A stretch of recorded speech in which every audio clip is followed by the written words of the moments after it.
Hello friends, welcome to the online classes. जैसे कि आपको पता है अभी हम unit number 3 trigonometric functions study कर रहे हैं। तो पिछले वीडियो लेक्चर में मैंने आपको एक होमवर्क में दिया है कुछ फॉर्मूलाज, और मैंने आपको बोला था कि 28 फॉर्मूलाज जो मैंने आपको दिए थे होमवर्क में कि भाई ये आपको दिमाग में याद रखने हैं। क्यों?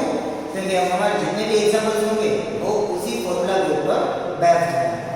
तो मैं ऐसा सोच के चल रहा हूँ कि अभी तक जो मैंने आपको 28 फॉर्मूला याद रखने के लिए दिए थे वो आपने अच्छे तरीके से याद कर लिए हैं। ठीक है, तो अब आज सबसे पहले और भी कुछ नए फॉर्मूला स्टडी कर लेते हैं। 8 फॉर्मूला है और उसके बाद में एग्जाम्पल की प्रैक्टिस करेंगे। ठीक है, चलिए अब शुरुआत करते हैं फिर से कुछ नए फॉर्मूलाज की। Number 1 cos x plus cos y को हम लिख सकते हैं 2 cos x plus y by 2 into cos x minus y by 2। cos x plus cos y को लिख सकते हैं 2 cos x plus y by 2 into x minus y by 2। Second equation cos x minus cos y। अगर cos cos का addition है तो 2 cos cos का multiplication, अगर cos cos का सब्ट्रैक्शन है तो -2 sin sin का multiplication. -2 sin x plus y by 2 into sin x minus y by 2। cos x plus cos y cos x minus cos y। तो cos x minus cos y का formula हो जाएगा -2 sin sin x plus y by 2 x minus y by 2। तो cos cos का addition, cos cos का subtraction. अब लेते हैं sin sin का addition. sin x plus sin y, sin sin का एडिशन 2 sin cos का multiplication. 2 sin x plus y by 2 cos x minus y by 2। sin plus sin को लिख सकते हैं 2 sin cos x plus y by 2 and x minus y by 2। तो cos cos का addition, cos cos का subtraction, sin sin का addition, तो बाकी क्या रह गया? sin sin का subtraction. sin x minus sin y, sin sin का सब्ट्रैक्शन यानी 2 cos sin का multiplication. 2 cos x plus y by 2 sin x minus y by 2। तो ये हो गए आपके नए 4 फॉर्मूला। ये फॉर्मूला आपको याद किस तरीके से करने हैं? सबसे पहले cos cos का एडिशन, तो 2 cos cos का multiplication, x plus y by 2 x minus y by 2। cos cos का सब्ट्रैक्शन तो -2 sin sin का मल्टीप्लिकेशन, sin sin का एडिशन 2 sin cos और sin sin का सब्ट्रैक्शन 2 cos sin। ठीक है, तो 28 फॉर्मूला तो हम कर चुके हैं, प्लस ये हो गए नए 4 फॉर्मूला। तो 28 प्लस 4 यानी हो गए हमारे टोटल फॉर्मूला अभी तक 32। तो ये 4 आपको याद रखने हैं। अब फिर से बढ़ते हैं थोड़ा सा आगे, नए 4 फॉर्मूला लेते हैं। अब यहाँ पे हमने क्या किया है? एडिशन और सब्ट्रैक्शन को मल्टीप्लिकेशन में कन्वर्ट किया है। अब इससे ऑपोजिट मल्टीप्लिकेशन को एडिशन या सब्ट्रैक्शन में कन्वर्ट करेंगे। वो कैसे होगा? तो अब लेते हैं नए 4 फॉर्मूला।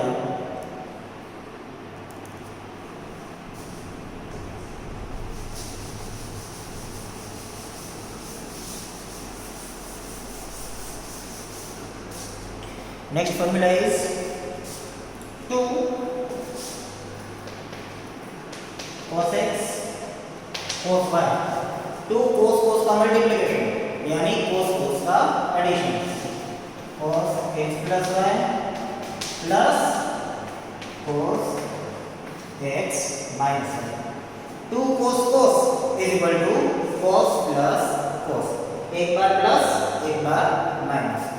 तो 2 cos x cos y को लिख सकते हैं cos x plus y plus cos x minus y। Second one is -2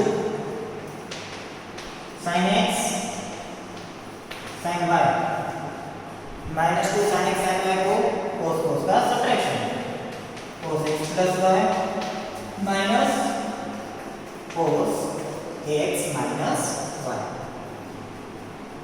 पिछले जो इक्वेशन हमने देखे थे चार, उसमें क्या था, कोस कोस का एडिशन, तो 2 कोस कोस का मल्टीप्लिकेशन, कोस कोस का सब्ट्रैक्शन, माइनस 2 साइन साइन का मल्टीप्लिकेशन। सिर्फ उल्टा किया है। अब चेंज क्या हो गया, यहाँ पे डिवीजन में 2 नहीं आएगा, वो आपको याद रखना है। जब ये मल्टीप्लिकेशन में से प्लस माइनस में कन्वर्ट करते हो तब डिवीजन में 2 नहीं आएगा, लेकिन अगर आप प्लस माइनस को मल्टीप्लिकेशन में कन्वर्ट करते हो तो डिवीजन में 2 आएगा। चलिए 2 cos cos minus 2 sin sin।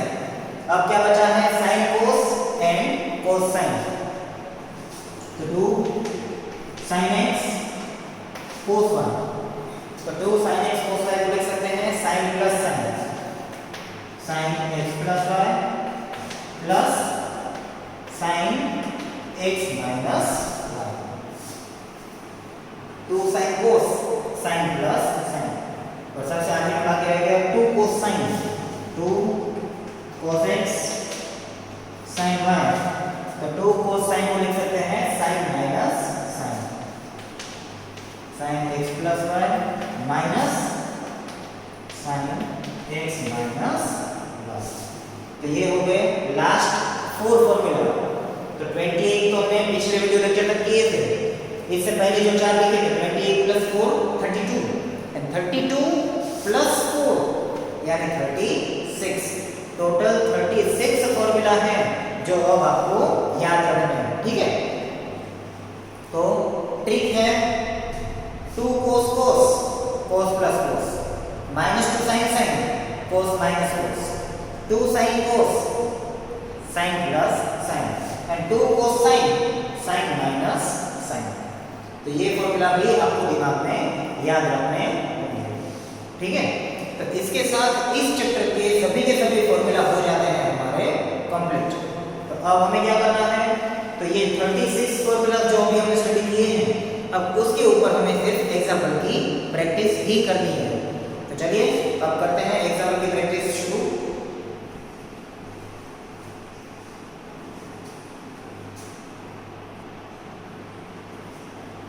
Let's start with example.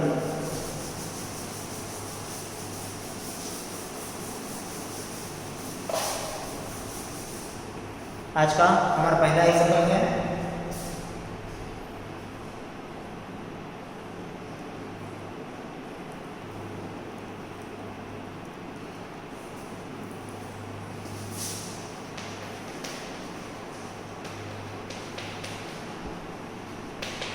Prove that, साबित करो। आपको प्रूव करना है क्या, तो 3 sin pi by 6 into sec pi by 3 minus 4 sin 5 pi by 6 cot pi by 4 into cot pi by 4 is equal to 1। आपको prove करना है। चलिए करते हैं स्टार्ट। आपको वैल्यू क्या दी गई है, 3 sin pi by 6 into sec pi by 3 minus 4 sin 5 pi by 6 into cot pi by 4 is equal to 1। हमें प्रूव करना है कि ये जो पूरा का पूरा टर्म है उसकी वैल्यू होती है 1, ठीक है। तो चलिए लेफ्ट हैंड साइड से शुरुआत करते हैं। सबसे पहले लेफ्ट हैंड साइड लिख लेते हैं। तो लेफ्ट हैंड साइड है आपकी 3 sin pi by 6, 3 sin pi by 6 sec pi by 3, sec pi by 3 minus 4 sin 5 pi by 6, sin 5 pi by 6 into cot pi by 4। चलिए अब ये most of value sin pi by 6 sec pi by 3 and cot pi by 4 जो हमने table बनाया था उस table के ऊपर से आपको वैल्यू मिल जाएगी। तब कौन सी वैल्यू आपके पास अवेलेबल अभी नहीं है, तो आपके पास अवेलेबल नहीं है sin 5 pi by 6, ठीक है। तो अब sin 5 pi by 6 की बात करें, sin 5 pi by 6 तो उसको हम ऐसा लिख सकते हैं sin, इसमें से pi by 6 को कर देते हैं अलग। तो यहाँ हमें क्या लिखना पड़ेगा, अगर 5 pi by 6 चाहिए तो pi minus pi by 6. 6 into pi, 6 pi minus pi, that is 5 pi by 6. Okay, अब हमें पता है, हम इस तरीके से लिखते हैं ऑल एस टी सी. पाई यानी यहाँ पे पाई माइनस थीटा, तो पाई माइनस यानी कि सेकेंड क्वाड्रेंट. तो सेकेंड क्वाड्रेंट में साइन कैसा होता है? पॉजिटिव. तो sine pi minus pi by 6 को आप लिख सकते हो साइन पाई बाय 6. तो सबसे पहले हमने क्या किया? sin 5 बाय 6 को लिखा sin pi minus pi by 6. Pi minus यानी सेकंड क्वाड्रेंट. सेकंड क्वाड्रेंट में sin प्लस होता है, तो इसकी वैल्यू में मिल गई sin pi by 6.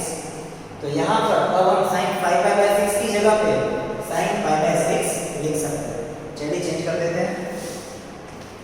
3 sin pi by 6 sec pi by 3 minus 4 sin pi by 6 cot pi by 4.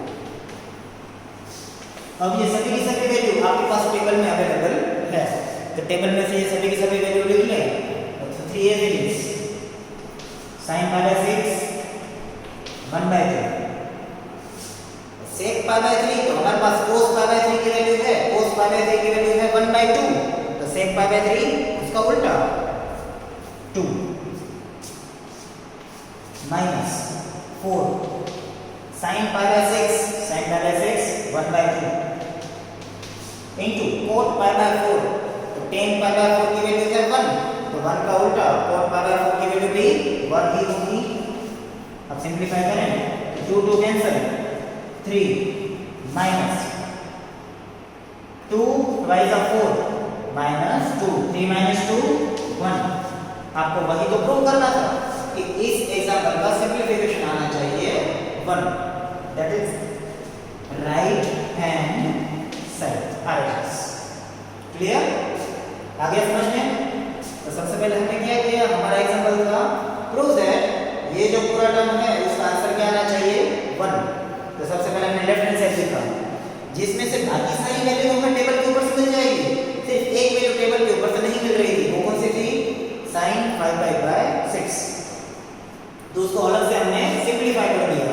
sin 5 pi by 6 को लिख सकते हैं sin pi minus pi by 6. pi minus second quadrant में sin प्लस होता है, तो sin pi by 6. तो sin 5 pi by 6 की जगह पे sin pi by 6 लिख सकते हैं. फिर तो हमने टेबल के ऊपर से सिर्फ वैल्यू ही लिखी है और उसको सिंपलीफाई किया है. क्लियर? आगे समझ में? चलिए लेते हैं next example.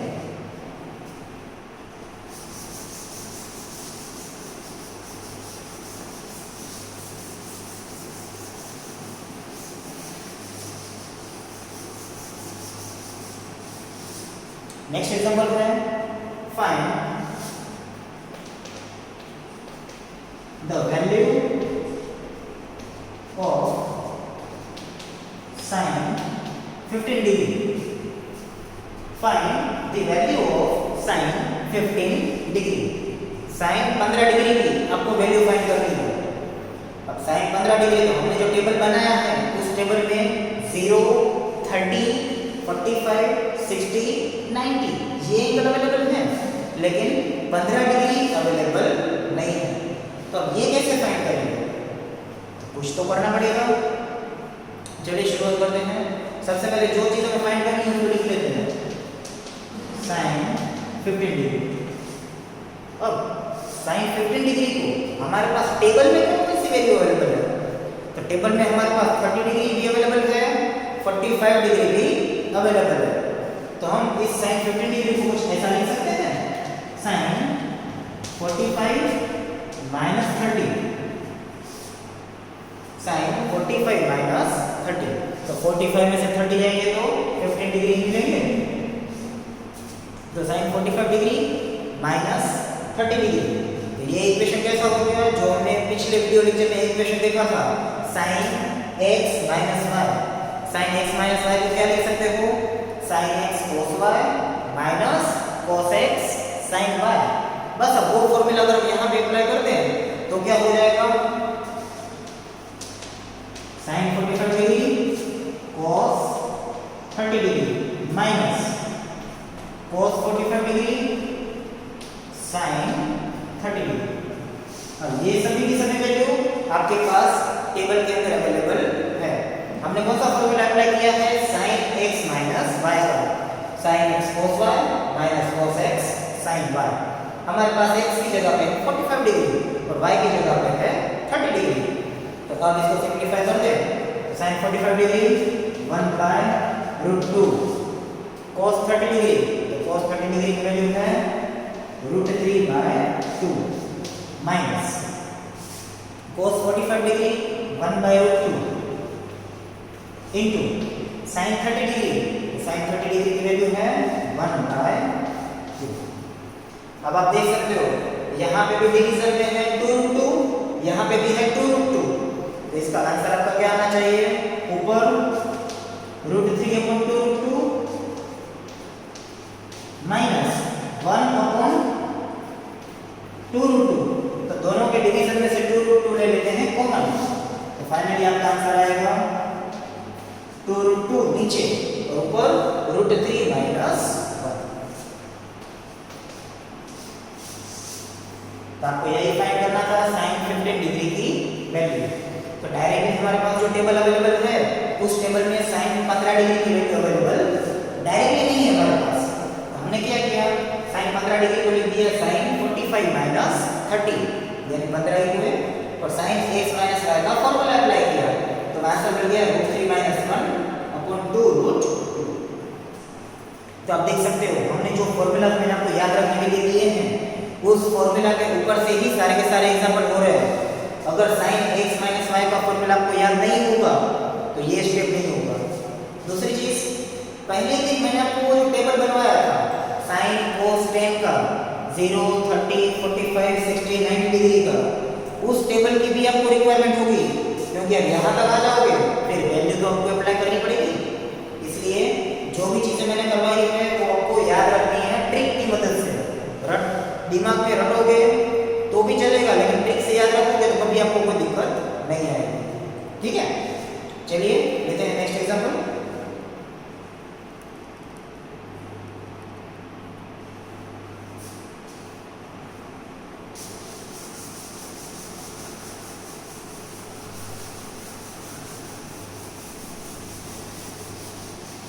Find the value of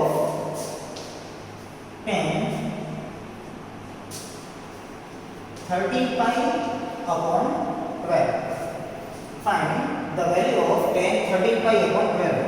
tan 13 pi भाग्य 12 की कीमत शोधो, मूल्य शोधवाना है।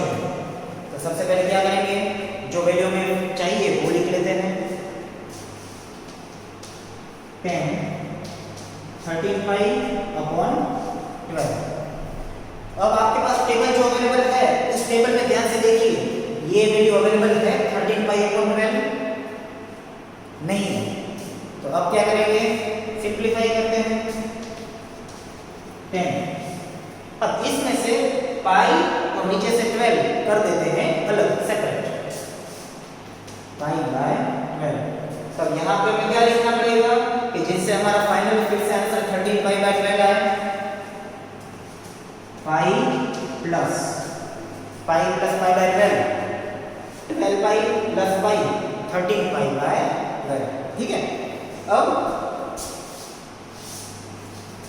ऑल एस टी सी पाई यानी यहाँ पर, ठीक है, पाई प्लस एंगल, तो पाई प्लस यानी थर्ड क्वाड्रेंट, और थर्ड क्वाड्रेंट में tan कैसा होता है? पॉजिटिव। तो tan pi plus pi by 12 को पाई प्लस यानी थर्ड क्वाड्रेंट में tan पॉजिटिव होता है, तो पाई प्लस पाई बाय 12 को लिख सकते हैं tan पाई बाय 12। तो चलो हमने इतना तो सिंपलीफाई किया कि tan 13 पाई बाय 12 को सिंपलीफाई करके tan पाई बाय 12 में लेके आए। अब मुझे बताइए आपके पास जो टेबल अवेलेबल है उसमें tan पाई बाय 12 अवेलेबल है? यस और नो? नो, यानी कि अभी भी हमें कुछ सिंपलीफिकेशन करना पड़ेगा क्योंकि tan पाई बाय 12 की वैल्यू हमारे पास तो अवेलेबल नहीं है। चलिए तो और सिंपलीफिकेशन करते हैं 10। अब इसको मैं दो पार्ट में डिवाइड कर दो तो इसको मैं कुछ ऐसा लिख सकता हूँ, पाई by 4 minus pi by 6।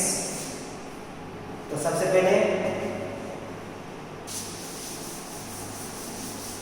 Pi by 4 minus pi by 6 की बात करें तो इसका अगर सिंप्लीफिकेशन करें तो नीचे डिनोमिनेटर क्या आएगा, 6 into 4 24, ऊपर 6 pi minus 4 pi 2 pi 2 12 24 pi by 12। Simplification तो वही होता है, यानी कि पाई बाय 12 को आप पाई बाय 4 माइनस पाई बाय 6 लिख सकते हो। ठीक है, अब हमारे पास एक फॉर्मूला अवेलेबल है।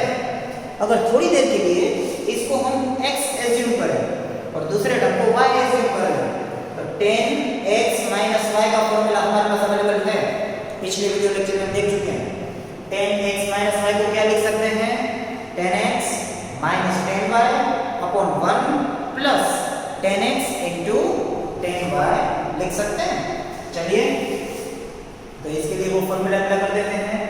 तो 10x माइनस y को लिख सकते हैं 10x माइनस 10y। तो हमारे पास x की जगह पे है पाई बाय 4 और y की जगह पे है पाई बाय 6।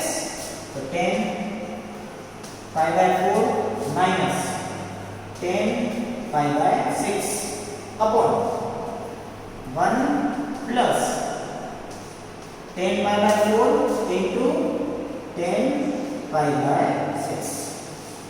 चलिए अब 10 पाई बाय 4 और 10 पाई बाय 6 ये वैल्यू आपके पास टेबल के अंदर अवेलेबल है।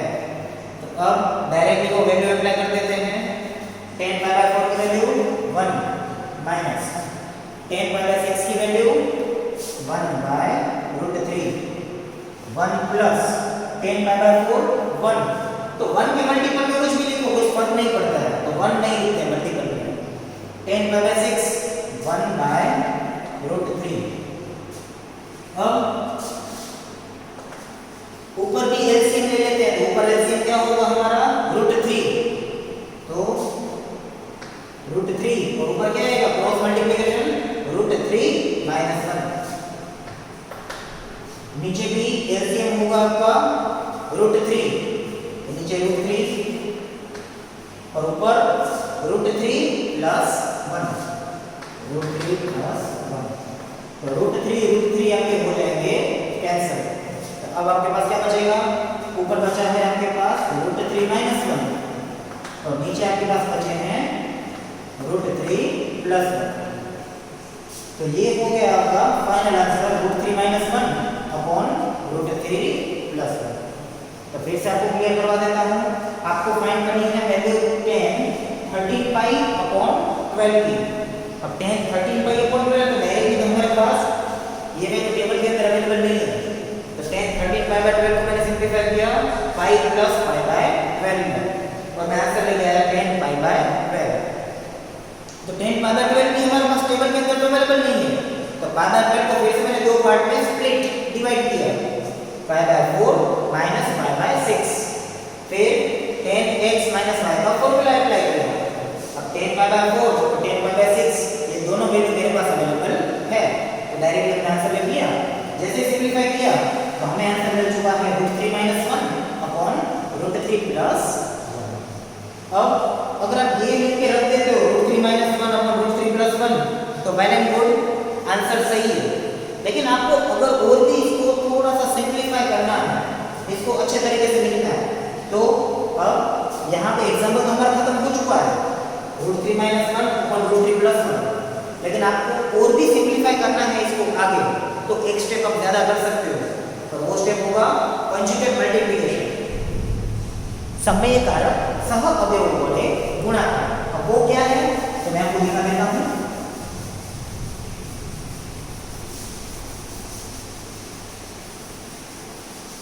हमारे पास वैल्यू अवेलेबल है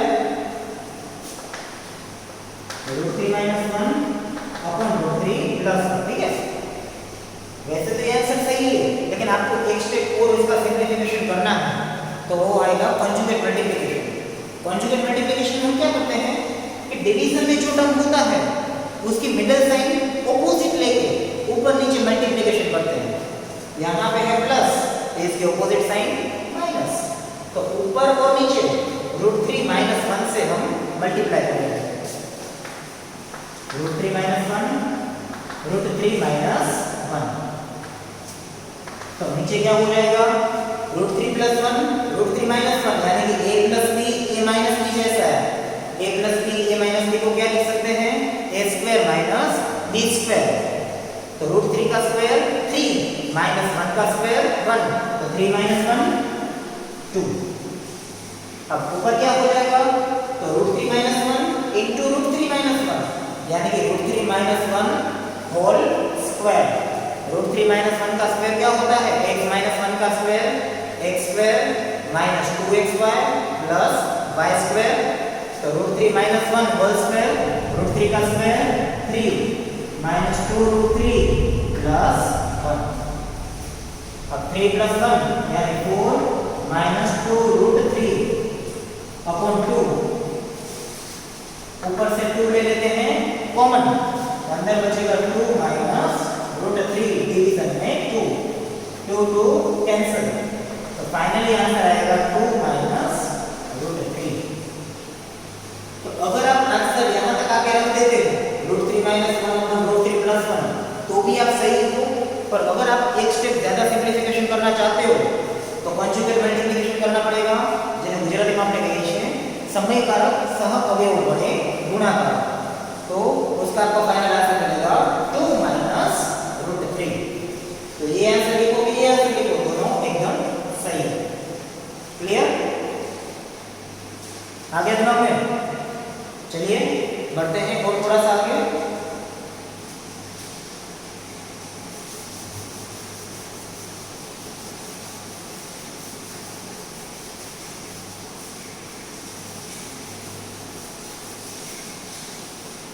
नेक्स्ट एग्जांपल है prove that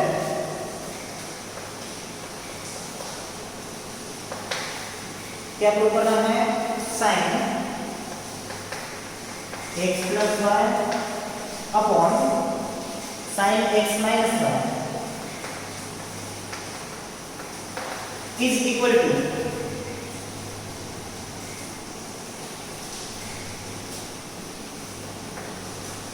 tan x plus tan y upon tan x minus tan y। चलिए आपको प्रूव करना है sin x plus y upon sin x minus y is equal to tan x plus tan y upon tan x minus tan y। कैसे करेंगे prove? चलिए सबसे पहले जो लेफ्ट हैंड साइड है हमारी वो तो लिख लें। तो left hand side sin x plus y upon sin x minus y।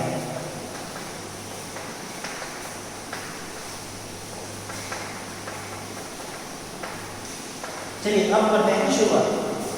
तो sin x प्लस y और sin x माइनस y इन दोनों के फॉर्मूला हम पिछले वीडियो लेक्चर में स्टडी कर चुके हैं, तो वो फॉर्मूला लिख लेते हैं। sin x प्लस y को लिख सकते हैं sin x cos y plus cos x sin y। नीचे sin x cos y minus cos x sin y। चलो यहाँ तक तो सिंप्लिफिकेशन हमने कर लिया फॉर्मूला की मदद से। अब हमारा टारगेट क्या है, हमें जो प्रूव करना है उसके ऊपर हमारी नजर रहनी चाहिए। हमें प्रूव करना है tan x plus tan y। अगर यहाँ पर हमें tan x चाहिए तो sin x तो है, उसके डिवीजन में क्या होना चाहिए cos x, तो tan x हो जाएगा। सिर्फ tan x ही चाहिए, यानी cos y आपको कैंसिल करना है। तो cos y अगर कैंसिल करना हो तो डिवीजन में भी cos y चाहिए होगा। तो काम करते हैं, इन चारों के चारों टर्म को 1 2 3 और 4 चारों के चारों टर्म को डिवाइड कर देते हैं cos x into cos y से। इन चारों टर्म को cos x into cos y से डिवाइड कर देते हैं, तो क्या होगा sin x cos y upon cos x cos y minus cos x sin y upon cos x cos y। Division sin x cos y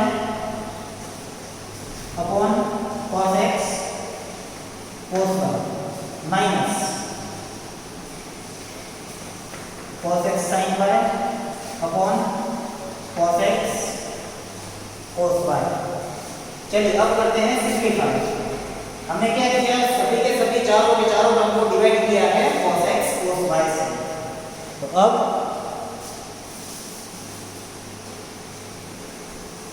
cos y cancel, तो sin x upon cos x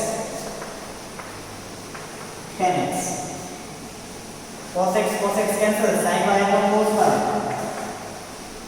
tan y। नीचे cos y cancel, तो sin x upon cos x tan x minus cos x cancel, sin y upon cos y tan y। आपको यही तो prove करना था, tan x plus tan y upon tan x minus tan y। तो वो हो गया prove right hand side. Clear? आ गया समझ में?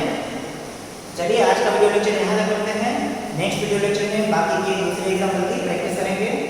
आज का आपका होमवर्क है, जितने भी फॉर्मूला अभी तक मैंने आपको करवाए हैं वो दिमाग में एकदम परफेक्टली याद रख लीजिए, और ऐसे एग्जाम्पल्स जितने भी आपके टेक्स्ट बुक के अंदर हैं उसकी प्रैक्टिस कीजिए। अगर कोई एग्जाम्पल आपको समझ में ना आता हो तो आप हमें पूछ सकते हैं।